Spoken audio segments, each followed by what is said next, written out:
उड़ के अपने गढ़ से और कह रहे थे, चुनौती दे रहे थे विपक्ष को कि विपक्ष ने पूरी कोशिश कर ली थी 2019 में भी चुनौती देने की, लेकिन महागठबंधन को भी किस तरीके से नेस्तनाबूद कर दिया था आप सब ने कार्यकर्ताओं को संबोधित करते हुए। अब आगे जेपी नड्डा, राष्ट्रीय अध्यक्ष।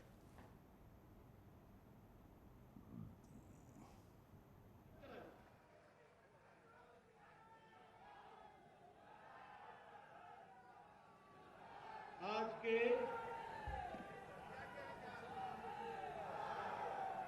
इस बूथ अध्यक्ष के क्षेत्रीय सम्मेलन में मंच पर विराजमान उत्तर प्रदेश के यशस्वी मुख्यमंत्री, ऊर्जावान मुख्यमंत्री सम्मानीय योगी आदित्यनाथ जी,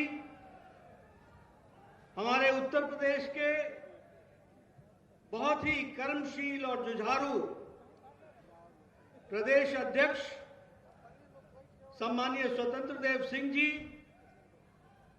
हमारे उत्तर प्रदेश के प्रभारी, पूर्व में भारत सरकार के मंत्री सम्मानीय राधा मोहन सिंह जी, हमारे प्रदेश के संगठन मंत्री श्री सुनील बंसल जी, सह प्रभारी अरविंद मेनन जी, विवेक ठाकुर जी, भारत सरकार में मंत्री श्री पंकज चौधरी जी, उत्तर प्रदेश में मंत्री श्री सूर्य प्रताप साहू जी, स्वामी प्रसाद मौर्य जी, हमारे सभी प्रदेश के मंत्रीगण, हमारे क्षेत्रीय अध्यक्ष धर्मेंद्र सिंह जी, आदरणीय रमापति राम त्रिपाठी जी, रवि कृष्ण जी जो यहाँ के लोकप्रिय सांसद हैं, हमारे शिव प्रताप शुक्ला जी, सभी सम्माननीय इस क्षेत्र के सांसदगण, विधायकगण, हमारे मंत्रीगण, प्रदेश और क्षेत्र के सभी पदाधिकारी और इतनी बड़ी संख्या में एकत्र आए हमारे बूथ के अध्यक्ष जो विभिन्न क्षेत्रों से इस सम्मेलन में उपस्थित हैं, आप सबका इस सम्मेलन में मेरी ओर से और सम्मानित मंच की ओर से आप सबका बहुत बहुत अभिनंदन, आप सबका स्वागत। मेरा ये सौभाग्य है कि मैं श्री राम की और श्री कृष्ण की पवित्र भूमि पर मुझे आने का सौभाग्य मिला। मेरा ये सौभाग्य है कि मैं गोरक्षनाथ जी की पवित्र भूमि पर मुझे आने का सौभाग्य मिला। ये अमर शहीद बंधु सिंह जी की धरती को मैं नमन करता हूं और मैं पंडित बिस्मिल जी की शहादत को याद करते हुए इस पवित्र भूमि को नमन करता हूं। हम जानते हैं कि जब हम गोरखपुर को या गोरक्षनाथ जी की पवित्र भूमि को याद करें तो हम यह भी याद करते हैं कि महात्मा बुद्ध ने अपने वैराग्य जीवन और तपस्वी जीवन के तरफ सच्चाई की खोज में जब वो निकले थे तो यही नदी तट पर रोहिन के उन्होंने अपना राष्ट्रीय परिधान छोड़ते हुए एक वैराग्य के साथ सच्चाई की खोज में निकले थे। तो उसकी भी पवित्र भूमि गोरखपुर है, इस बात को हमको ध्यान में रखना चाहिए। और हम सब नहीं भूल सकते कि आजादी की लड़ाई में जो चौरी चौरा का जो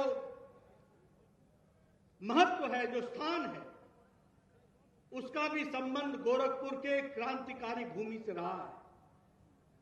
इसलिए ये धर्म की भूमि, ये तपस्या की भूमि, ये शांति की भूमि, ये क्रांति की भूमि, ऐसी भूमि को मैं नमन करता हूं और आप सबसे प्रेरणा लेकर के आगे बढ़ता हूं। मित्रों, मैं जब सामने का दृश्य देख रहा था तो मेरे मन में सवाल उठ रहा था। एक सवाल यह उठ रहा था कि हम तो सम्मेलन में आए थे, पर हमको नहीं मालूम था कि यह सम्मेलन भी भारतीय जनता पार्टी का अब कार्यकर्ताओं की सभा में बदल जाता है, जनसभा बन जाती है। जिधर देखो केसरिया ही केसरिया। मैं चाहूंगा कि मीडिया वाले जरा अपना कैमरा पीछे घुमाएं और दिखाएं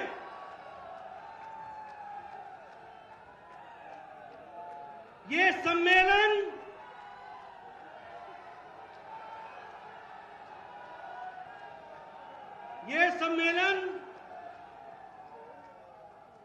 बैठ जाइए, आपकी ताकत सबने देखी है। दुनिया जानती है कि दुनिया की सबसे बड़ी पार्टी है तो भारतीय जनता पार्टी है। मित्रों, ये जो केसरिया समागम है, यह किसी वर्ग विशेष का नहीं है, यह किसी जाति विशेष का नहीं है, यह समाज के सभी वर्गों का प्रतिनिधित्व करने वाला भारतीय जनता पार्टी के कार्यकर्ताओं का सम्मेलन है। और इसलिए मैं ये कहूंगा कि आप सब बड़े सौभाग्यशाली हैं जो अभी चुनाव में जाएंगे तो छाती ठोक करके आप मतदाताओं के साथ कह सकेंगे कि हम उस पार्टी के सदस्य हैं जिनका नेता नरेंद्र मोदी है, योगी आदित्यनाथ है, जिन्होंने पल पल अपना समय लगाकर प्रदेश और देश के विकास के लिए काम किया।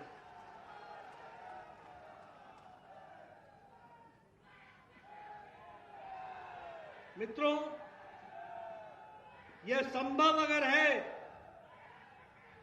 कि बूथ स्तर के हमारे अध्यक्ष इस तरीके से समागम में एकत्र आते हैं, जो एक डेडिकेटेड, समर्पित, सामर्थ्यवान कार्यकर्ता के रूप में जमीनी स्तर पर काम करने वाले कार्यकर्ता हैं, तो यह बहुमूल्य पूंजी किसी और के पास नहीं है।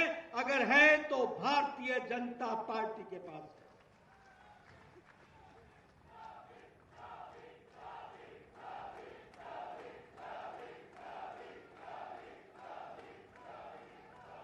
मैं देख सकता हूं और सुन भी सकता हूं कि जो उत्साह मैं आप लोगों में देख रहा हूं,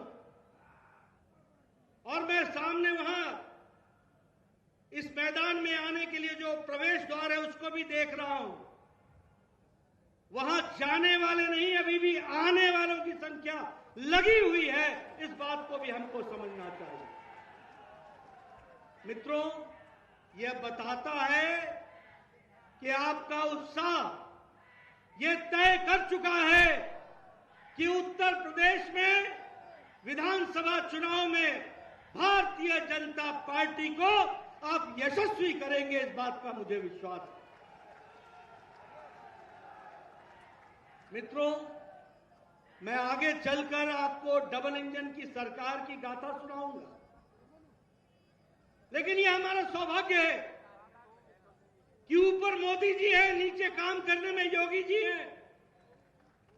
डबल इंजन की सरकार है, केंद्र में मोदी जी ने पूरा आशीर्वाद उत्तर प्रदेश पर रखा है और योगी जी ने विकास में कोई कसर नहीं छोड़ी है उत्तर प्रदेश को मुख्य धारा में लाने के लिए।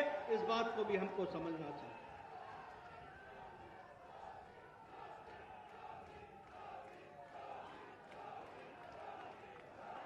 मित्रों, मेरी छाती गर्व के साथ चौड़ी हो जाती है, क्योंकि मैं ये महसूस करता हूं कि कोरोना के काल में जब सारी राजनीतिक दल क्वारंटाइन हो गई, छुप गई, आइसोलेशन में चली गई, दूर दूर तक नामो निशान नहीं था, नेता वीडियो कॉन्फ्रेंस में प्रेस कॉन्फ्रेंस करते थे, वो दर्शन नहीं देते थे। उस समय भारतीय जनता पार्टी के करोड़ों करोड़ों कार्यकर्ता जान की बगैर परवाह किए हुए लोगों की सेवा में लगे। ये भारतीय जनता पार्टी के कार्यकर्ताओं ने किया।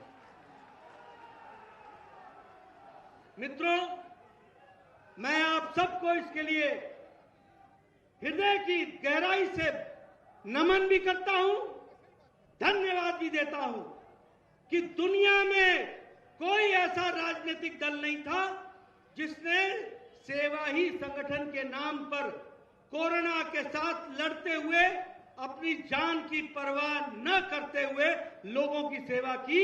अगर की तो सिर्फ भारतीय जनता पार्टी के कार्यकर्ताओं ने।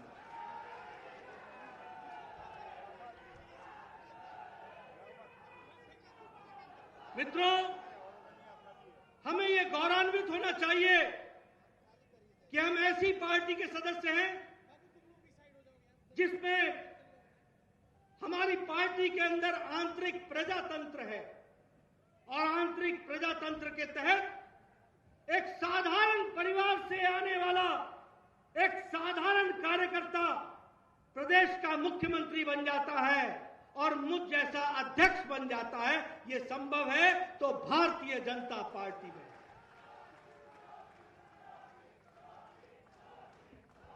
मैं दावे के साथ कह सकता हूं कि यहां बैठे हुए बूथ के अध्यक्ष ये फक्र के साथ और गौरव के साथ कह सकते हैं कि कल को वो भी प्रदेश के अध्यक्ष बन सकते हैं और स्वतंत्र देव जहां बैठे हैं, जो उन्होंने काम किया है, उनके साथ मिलकर के आगे काम कर सकते हैं। आप गौरव के साथ ये कह सकते हैं कि प्रजातांत्रिक व्यवस्था के अंदर एक बूथ का अध्यक्ष भी आने वाले समय में प्रदेश के मुख्यमंत्री के रूप में काम कर सकता है। हमें प्रजातंत्र पर विश्वास है। हमारी व्यवस्था प्रजातंत्र को लेकर के चलती है, लेकिन विपक्षी पार्टियां प्रजातंत्र में विश्वास नहीं करती, परिवार तंत्र में विश्वास करती हैं और वहां सिर्फ परिवार ही पनप सकता है। इस बात को समझना चाहिए। मैं कई बार अपने विरोधी पार्टी के नेताओं से पूछता हूं, भैया तुम्हारी जमीन तुम्हारे को कचोटती नहीं है? ये तुमने ठेका ले रखा है कि एक ही परिवार के लिए ताली बजाते रहो, सिर्फ उसी के लिए खड़े रहो? तो हमको कई बार जवाब देते हैं, नड्डा साहब करे क्या, अब फंस गए हैं तो करे क्या, यहां तो रीति ही ऐसी है। ये भारतीय जनता पार्टी है जहां सामान्य कार्यकर्ता पार्टी को चलाने का मादा भी रखता है, ताकत भी रखता है, व्यवस्था भी रखता है। इस बात को हमको समझना चाहिए।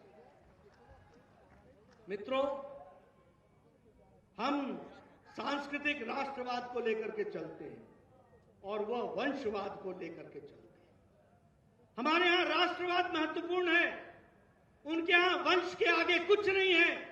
जो कुछ भी है वो वंश के लिए है। हम लोग सबका साथ इस बात को लेकर के चलते हैं, वह सिर्फ वोट बैंक का साथ लेकर के राजनीति करते हैं, वर्ग विशेष को लेकर के राजनीति करते हैं। हम लोग अंत्योदय में विश्वास करते हैं, वह परिवार उदय में विश्वास करते हैं। हम सबके उदय में विश्वास करते हैं, वो परिवार के उदय में विश्वास करते हैं। अपने लिए, अपने भाई के लिए, अपने चाचा के लिए, अपने ताया के लिए। अब तो चाचा के लिए भी सोचना छोड़ दिया है, अब तो सिर्फ अपने लिए ही अपने लिए रह गए। यह परिस्थिति आकर के खड़ी हुई। मित्रों, हम सबका विश्वास लेकर के चलते हैं, वो वोट बैंक का विश्वास लेकर के चलते हैं। और इसीलिए हम ये फक्र के साथ कह सकते हैं कि मोदी जी के नेतृत्व में जहां देश आगे बढ़ रहा है, सबका साथ, सबका विकास, सबका विश्वास, सबका प्रयास, वहीं प्रदेश योगी जी के नेतृत्व में पूरी ताकत के साथ आगे बढ़ रहा है। इसके लिए भी मैं आप सबको बधाई देता हूं।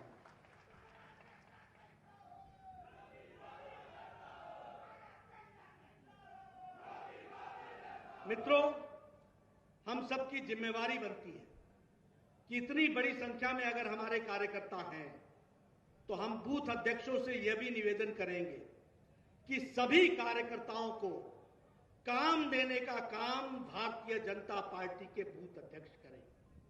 हर पार्टी के कार्यकर्ता को काम और हर काम के लिए कार्यकर्ता, इस बात को अपनी योजना बना करके हमको आगे बढ़ाना चाहिए। इसके लिए हमको काम करना चाहिए। मित्रों, हमें पूरी तरीके से मालूम है कि आपने जिस ताकत के साथ 2014 में भारतीय जनता पार्टी को जीत हासिल कराई थी, जिस ताकत के साथ आपने 2017 में विधानसभा में जीत हासिल कराई और एक रिकॉर्ड मार्जिन के साथ भारतीय जनता पार्टी की सरकार आप लेकर आए, और जिस हिम्मत के साथ गठबंधन को आपने हराते हुए उत्तर प्रदेश में एक नया रिकॉर्ड बनाया था, मुझे पूरा विश्वास है कि आने वाले समय में विधानसभा के चुनाव में आप सारे रिकॉर्ड तोड़ते हुए फिर से भारतीय जनता पार्टी की सरकार को आप यशस्वी करेंगे।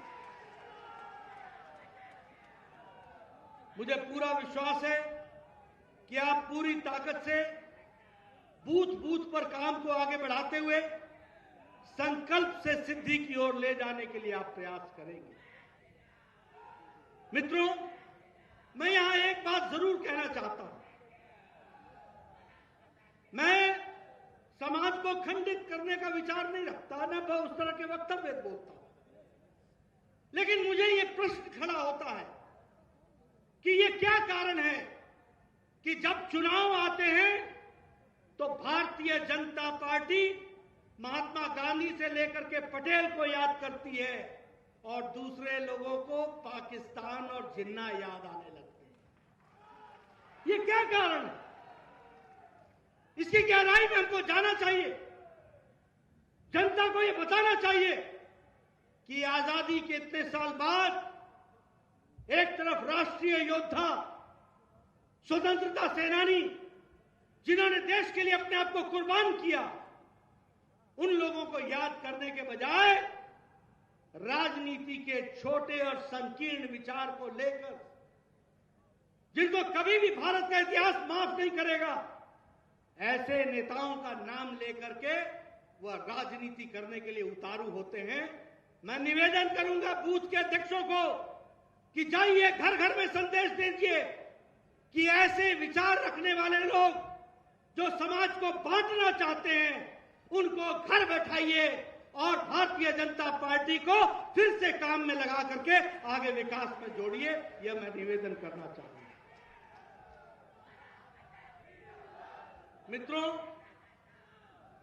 आप चुनाव में अभी जब जाएंगे तो आपके विपक्ष के पास कुछ नहीं है, कोई मुद्दा नहीं है, लेकिन आपके पास आपके नेताओं के द्वारा और आपके द्वारा किया गया कार्य एक एक मुद्दा समाज को उद्वेलित भी करेगा और समाज को जो आपने दृष्टि और दिशा दी है उसके साथ चलने के लिए तैयार भी हो।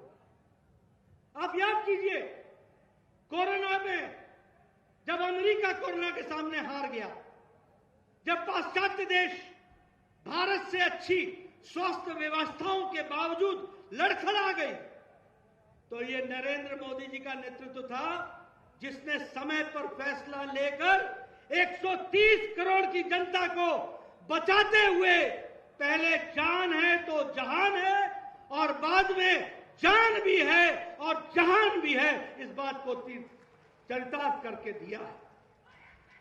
ये मैं इसलिए आपको बोल रहा हूं कि नेतृत्व का क्या फर्क पड़ता है, इस बात को हमको समझना चाहिए। आज आप गौरव के साथ ये कह सकते हैं कि ये भारत देश है। मैं स्वास्थ्य मंत्री रहा हूं। जापानीज इंसेफ्लाइटिस, दिमागी बुखार, जिसके लिए योगी जी लड़ते रहे, इसका टीका जापान में 1930 में आ गया था, लेकिन भारत में यही टीका 2006 और 7 में आया, जब योगी जी ने संसद में विषय को उठाया, तब जाकर के इसका इलाज शुरू हुआ। इस बात को समझना चाहिए।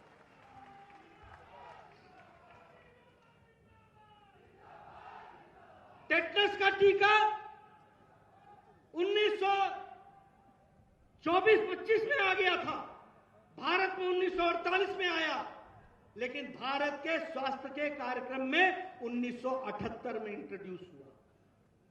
लेकिन अगर कोरोना आया तो कोरोना का पहला मरीज जनवरी महीने में पकड़ाया था, वो ध्यान में आया था भारत में, और 2020 के अप्रैल में मोदी जी ने हाई पावर कमेटी बना करके वैक्सीन का काम शुरू कर दिया, और 9 महीने के अंदर पहली बार भारत में एक नहीं 2 कोरोना के वैक्सीन भारत में उपलब्ध कराए और भारत की जनता को दिया। आज हम गौरव के साथ कह सकते हैं कि 1,16,00,000 लोगों को 116 करोड़ लोगों को इसका टीका लग चुका है, और इसके साथ साथ फर्स्ट डोज और सेकंड डोज के लिए पूरी तीव्र गति से काम चल रहा है। और मैं अगर उत्तर प्रदेश की बात करूं तो 14,54,00,000 लोगों को देश में सबसे ज्यादा टीकाकरण हुआ तो उत्तर प्रदेश में हुआ है। इस बात को आपको समझना चाहिए। ये कोरोना की लड़ाई लड़ी गई है, ये भारत है। पहले भारत मांगता था टीका दे दो दे दो दे दो, आज मोदी जी के नेतृत्व में भारत कह रहा है हम अपने लिए तो टीका से युक्त हो ही गए हैं और कोरोना से मुक्त की ओर आगे बढ़े हैं, अब तुम भी टीका हमसे ले लो ले लो ले लो। दुनिया को हम टीका दे रहे हैं, हमारे राष्ट्र अलग अलग देश मांग रहे हैं, और हम उनको टीकाकरण के लिए हम उनको पूरा का पूरा सहयोग कर रहे हैं।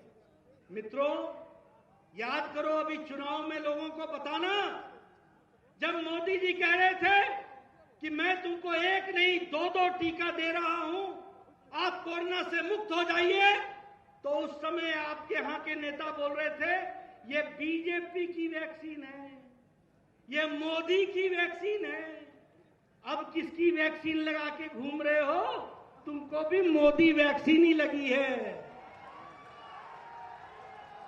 तुमको भी बीजेपी की वैक्सीन लगी है, और जल्दी आपकी टोपी भी लाल से केसरिया होने वाली है, इसकी आपको चिंता करनी चाहिए। मित्रों, ये क्या राजनीति है? ऐसे लोग जो देश के साथ भ्रमित करने का काम करते हैं, उनको अगर सबक सिखाने का मौका आता है तो चुनाव का मौका आता है। जनता का आह्वान कीजिए कि कमल के बटन पर अंगुली दबा करके नए भारत के निर्माण में योगी जी के साथ और मोदी जी का साथ देते हुए आगे बढ़ने के लिए हम काम में जुटे। मित्रों, आप जब चुनाव में जाएंगे तो आप गौरव के साथ कह सकते हैं कि हम उस पार्टी के सदस्य हैं जिन्होंने धारा 370 को मोदी जी की इच्छा शक्ति और अमित शाह जी की रणनीति ने धाराशाही कर दिया है और भारत का अभिन्न अंग कश्मीर को आगे बढ़ाने का काम किया। आप गौरव के साथ ये कह सकते हैं कि करोड़ों की संख्या में हमारी महिला बहन जिनके साथ अन्याय हो रहा था, उनको आपने ट्रिपल तलाक से उनको मुक्ति दिलाई है। आप गौरव के साथ ये कह सकते हैं पाकिस्तान में ट्रिपल तलाक नहीं है, बांग्लादेश में ट्रिपल तलाक नहीं है, अफगानिस्तान में ट्रिपल तलाक नहीं है, सीरिया में ट्रिपल तलाक नहीं है, इंडोनेशिया में ट्रिपल तलाक नहीं है। ये भारत में ही ट्रिपल तलाक चल रहा था। इसको समाप्त करने का काम किया तो मोदी जी की इच्छा शक्ति ने किया है। इस बात को हमको ध्यान में रखना है। और यहां योगी जी बैठे हैं, हम सब लोग जानते हैं कि किस तरीके से मोदी जी के नेतृत्व में वर्षों से चला आ रहा राम मंदिर का मामला, उसको न्यायालय के सम्मुख उनके फैसले के माध्यम से और शिलान्यास करके प्रधानमंत्री जी ने अब एक भव्य राम मंदिर का निर्माण का काम चल रहा है। इसको भी हमको समझना चाहिए, इसको भी हमको ध्यान रखना चाहिए। काम करने वाली सरकारें कैसी होती हैं, ये इसका जीता जागता प्रमाण है। और इसीलिए मैं ये कहूंगा कि चाहे वो हमारे गरीब लोगों की योजना के लिए काम करने वाली योजनाएं हों, चाहे अंतिम पायदान में खड़े व्यक्ति को मुख्य धारा में लाने की बात हो, इसको पूरा करने का काम किया है तो भारतीय जनता पार्टी की, मोदी जी की और योगी जी की डबल इंजन की सरकार ने पूरा किया है। इसको हमको ध्यान में रखना चाहिए। किसान आंदोलन की बात करते हैं और किसान के बारे में बात करते हैं। मित्रों, बहुत से किसान नेता के नाम पर जाने गए, लेकिन जो काम किसान के लिए किया वह काम मोदी जी के बराबर का किसी किसान नेता ने नहीं किया। इस बात को भी हमको समझना चाहिए। 2014 में 20,000 का बजट होता था, 20,000 करोड़ का बजट। आज 1,23,000 करोड़ का किसान का बजट है, एग्रीकल्चर का बजट। प्रधानमंत्री किसान सम्मान निधि में 153 करोड़ रुपए 10 किश्तों में 2-2 हजार रुपए 10 करोड़ किसान को पहुंचाने का काम किया तो किसी ने नहीं किया, वो मोदी जी की सरकार ने किया है। इस बात को हमको ध्यान में रखना चाहिए। और उत्तर प्रदेश में 2,54,00,000 किसानों को 10 किश्तों में किसान की सम्मान निधि पहुंचाई गई है। यह भी हमको ध्यान में रखना चाहिए। 2,400 रुपए की खाद की बोरी मोदी जी ने 1,200 रुपए में आपको पहुंचाई है। यानी एक बोरी अगर लेने जाते थे, आज एक बोरी मुफ्त की लेकर के आओ, मोदी जी के नाम पर लेकर के आओ। इस बात को समझना चाहिए। कोरोना में प्रधानमंत्री गरीब कल्याण अन्न योजना के तहत 80 करोड़ जनता को मार्च महीने से लेकर के छठ और दिवाली तक राशन पहुंचाने का काम किया है तो मोदी योगी की सरकार ने किया है। यह हमको समझना चाहिए। कोरोना के काल में किसी को भूखा नहीं रहने दिया, यह बात जनता जानती है अच्छे से। उसको फिर से याद दिलाने की आवश्यकता है और मुझे पूरा विश्वास है कि आप याद दिलाएंगे। मित्रों, आदरणीय Yogi ji All India Institute of Medical Sciences के बारे में बात कर रहे थे। मित्रों, मैं आपको जरूर इस बात को बताना चाहता हूं। कहना बड़ा आसान है, लेकिन सपनों को धरती पर उतारना बड़ा मुश्किल है। मुझे खुशी होती है, आदरणीय प्रधानमंत्री जी ने मुझे 2014 में स्वास्थ्य मंत्री बनाया था। मेरे मन में प्रधानमंत्री जी के सपने को साकार करने की तीव्र इच्छा थी। उन्होंने मुझसे पूछा था, नड्डा, ये सारे लोग दिल्ली के all India Institute of Medical sciences में क्यों आते हैं? मैंने कहा, इसलिए कि चाहे गोरखपुर हो, चाहे पटना हो, चाहे भुवनेश्वर हो, चाहे लखनऊ हो, बीच में कोई भी स्वास्थ्य की व्यवस्था नहीं है, इसलिए सीधे लोग दिल्ली पहुंच जाते हैं। उन्होंने मुझसे कहा कि हम चाहेंगे कि all India Institute of Medical sciences बनने चाहिए। और आपको जानकर के खुशी होगी कि पिछले 7 सालों में प्रधानमंत्री मोदी जी ने एक नहीं 22 all India Institute of Medical sciences Bharat को दिया। और मैं धन्यवाद देना चाहूंगा योगी जी को। और आप सब लोग बड़े भाग्यशाली हैं। मैं आज एयरपोर्ट से आ रहा था, बार बार मैं देखता हूं, पहले उसके बाउंड्री वॉल बन रहा था, आज उसकी बिल्डिंग बन करके तैयार है, आज ओपीडी चालू हो गई है और जनवरी महीने में प्रधानमंत्री जी उसका उद्घाटन भी करेंगे और आपको समर्पित करेंगे ये all India Institute of Medical sciences. अब आप गांव-गांव में जाकर बताइए, आपको नेपाल की तराई में रहने वाले लोगों को, मऊ के लोगों को, पड़ोसी राज्यों को, आपको अब दिल्ली नहीं जाना पड़ेगा। आपका इलाज सस्ता, टिकाऊ और अच्छा इलाज गोरखपुर में हो जाएगा। इस बात के लिए मैं आपको बधाई देना चाहता हूं। मित्रों, ये नेता की नीयत का नतीजा है। सही नेता आता है तो सही फैसला होता है। आज यहां जगदंबिका पाल जी बैठे हैं, हमारे हरीश द्विवेदी जी बैठे हैं, हमारे विजय दुबे जी बैठे हैं।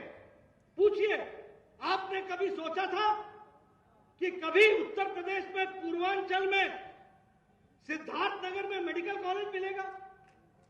कभी आपने सोचा था कि बस्ती में मेडिकल कॉलेज मिलेगा? कभी आपने सोचा था कि दिल्ली आप पर इतनी मेहरबान हो जाएगी कि एक एक किस्त में 250-250 करोड़ रुपए देगी एक एक हॉस्पिटल बनाने के लिए? और कभी आपने सोचा था कि हरीश द्विवेदी कहेंगे, विजय दुबे कहेंगे कि हमें जरा सा एयरपोर्ट की स्ट्रिप बढ़ा दो, तो उनको उत्तर मिलेगा कि हम इंटरनेशनल एयरपोर्ट दे रहे हैं? यह परिस्थिति आज आकर के खड़ी हुई। एक बदलता भारत, एक बदलता उत्तर प्रदेश, इसकी तस्वीर हम देख रहे हैं। हमारे कुछ लोग कहते थे, देश बदल रहा है क्या, प्रदेश बदल रहा है क्या? मित्रों, देश तो बदल रहा है।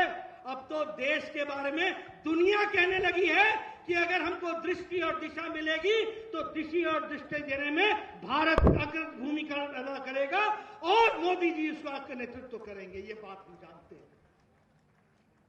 आज हम आए योगी जी के साथ तो 4 लेन सड़क, मैंने कहा मोदी जी ये तो सिंगल लेन होती थी। बोले गए वो जमाने, अब 4 लेन 6 लेन, पूर्वांचल एक्सप्रेस हाईवे, एक के बाद एक विकास की नई गाथा, नई कहानियां। आने वाले समय में काशी में भी, वहां पर काशी कॉरिडोर का भी, उसका भी श्री गणेश होगा प्रधानमंत्री मोदी जी के नेतृत्व में। एक से एक विकास की योजनाएं बन रही, उसको आगे बढ़ाया जा रहा है। और अगर मैं लॉ एंड ऑर्डर की बात करूं तो यही उत्तर प्रदेश था। सूर्यास्त और सूर्यास्त के साथ साथ उत्तर प्रदेश भी वहीं का वहीं ठहर जाता था। बहु बेटियां सुरक्षित नहीं थी। कभी किसी का राज आया, कभी किसी राज का राज आया, कभी किसी जाति और वर्ग विशेष के लोगों ने अपने तरीके से कानून व्यवस्था को अपने हाथ में लेने का प्रयास किया। कभी किसी राज्य में किसी वर्ग विशेष ने अपने तरीके से राज्य को लेने का प्रयास किया। ये सबका साथ, सबका विकास, सबका विश्वास और लॉ एंड ऑर्डर के नाम पर अब यहां पर जो दंडनाते थे वो दरिंदे अब कोर्ट में जाकर अपील करते हैं कि मुझे जेल के अंदर डाल दो या मुझे प्रदेश छोड़ने के लिए इजाजत दे दो ताकि हम यहां से छुट्टी पाए। ये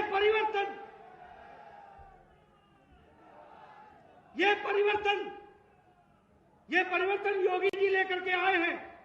लेकिन योगी जी को यहां तक पहुंचाने के लिए आप सब लोगों ने, करोड़ों लोगों ने अपनी उंगली से कमल के निशान को बटन दबाकर यह फैसला लिया है। इस बात को समझना चाहिए। इसलिए मैं निवेदन करूंगा, उंगली सही जगह पड़े इसकी चिंता करना प्रजातंत्र में बहुत जरूरी है। गलत जगह पड़ जाए तो जिन्ना याद आता है, सही जगह पड़ जाए तो राष्ट्रभक्त आगे खड़े हो जाते हैं और देश को आगे बढ़ा ले जाते हैं। इस बात को समझना चाहिए। इसलिए मित्रों,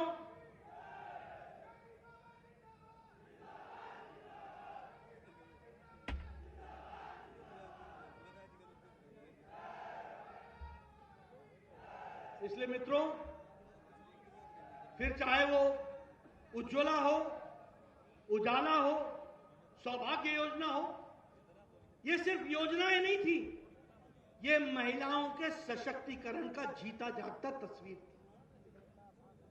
आप बताइए, आजाद भारत में 2014-2017 तक 11 करोड़ परिवारों को इस बात के लिए इंतजार करना पड़ा कि वो अपने दैनिक जीवन के दैनिक व्यवस्थाओं के लिए एक इज्जत घर के बगैर जी रहे थे। यानी अगर 11 करोड़ परिवार को इज्जत घर देने का काम किया तो मोदी जी की सरकार ने स्वच्छता अभियान के तहत दिया।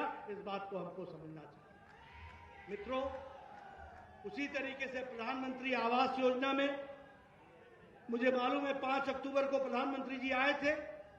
75 जगहों पर 75,000 महिलाओं को घर के मालिकाना हक के साथ चाबी देने का काम अगर किया तो आदरणीय मोदी जी ने किया, यह हमको ध्यान में रखना चाहिए।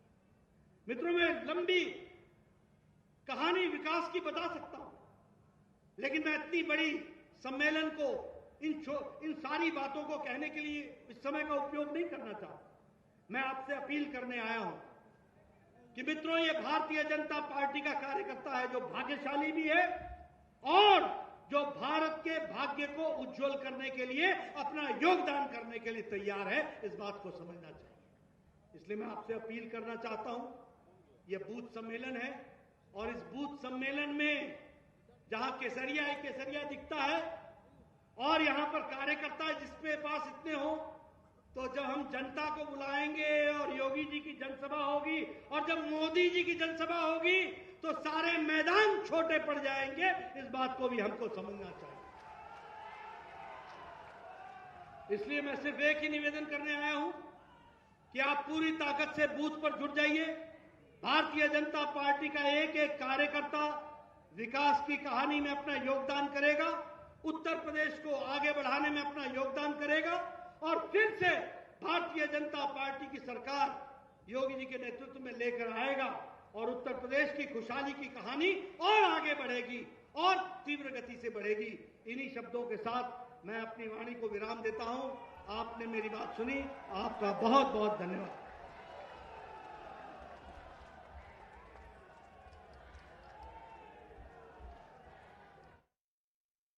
बीजेपी के राष्ट्रीय अध्यक्ष जेपी नड्डा को सुन रहे थे आप, जो कि बूथ अध्यक्षों को संबोधित कर रहे थे, सरकार की जो उपलब्धियां हैं उसका जिक्र कर रहे थे, बता रहे थे कि कोरोना काल में तमाम चुनौतियों का सामना करते हुए कैसे मोदी और योगी सरकार ने उत्तर प्रदेश के विकास को रफ्तार दी, विकास को रुकने नहीं दिया और विपक्षी पार्टियों पर भी उन्होंने जमकर निशाना साधा है इस मंच से। यार रुक रहे हैं छोटे से ब्रेक के लिए, जल्द लौटेंगे कुछ और खबरों के साथ। आप देख रहे हैं न्यूज़ 18 उत्तर प्रदेश उत्तराखंड। देखिए